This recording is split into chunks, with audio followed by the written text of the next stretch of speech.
Hello, this is the Tradesight U.S. Stocks and Futures Market Preview for Thursday, May 4th and Friday, May 5th, 2017.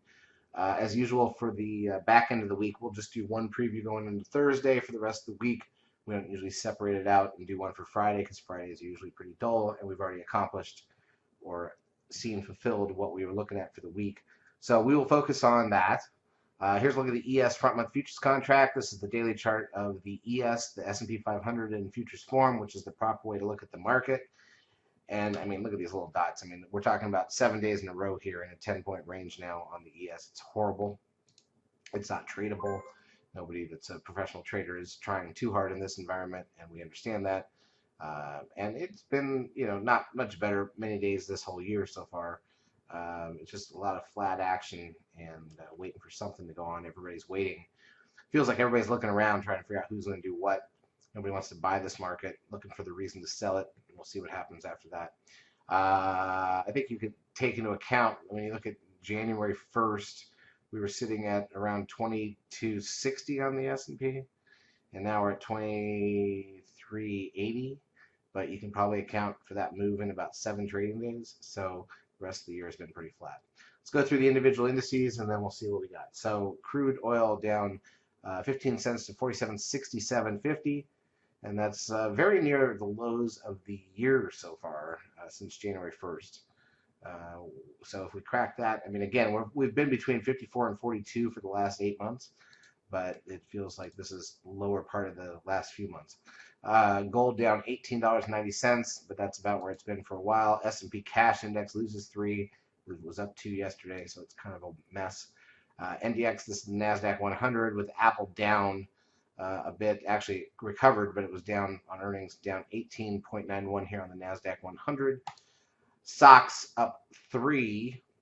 Biotech's down 21, still under the 13 sell signal. The VIX closes up 9 cents at 1068. But again, this is the problem: is look where the VIX is, look where it's been for 6 days, under $11, and that's why the market's just so dead flat.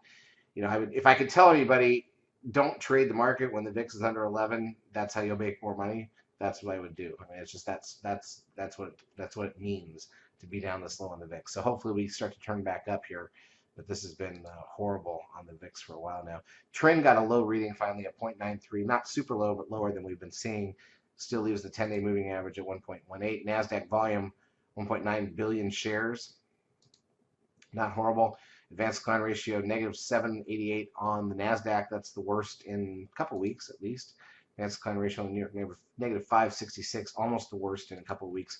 Google continues to rip, up $11.36. Hey, best stock out there, right? Apple down 45 cents on some lesser than expected earnings, but it was lower. It recovered a bit, shaking off those earnings. Amazon down $5.91, but still 2 days away off of a closing high. Netflix down 86 cents to 155.59, still within a couple of days of the closing high. Tesla, same deal, down 787, but still within striking distance. TLT up 8 cents. Had the Dow up all of 8 points, still sitting under 21,000. Goldman Sachs with that 13 buy signal up $1.19. Now, the main thing here is what? We just had a Fed meeting and nothing happened. So let's take a look at the intraday action. Again, volume was heavy early because of Apple. Without Apple, it was weak. Let's go back to 5-minute candles. Well, here's the 10-minute chart, first of all. So this shows you a week plus, and we're still in that horrible range we've been talking about. Let's go to 5-day. So we got a gap down. We couldn't cover it. ES went both ways. And the NASDAQ side was a little weaker out of the gate. We did get one dip in the ES, but within 10 minutes of breaking new lows, we recovered it. And that was the range for the day. Back and forth around the VWAP midpoint area for the rest of the session. We reached up and we filled the gap to the tick. So we talk about gaps filling 80% of the time. We did fill it. It just took a lot of work. And overall, the range for the day was not great. Basically 10 points and most of it in an 8-point range. So just horrible action on the ES. Here's the NQs, even flatter, really.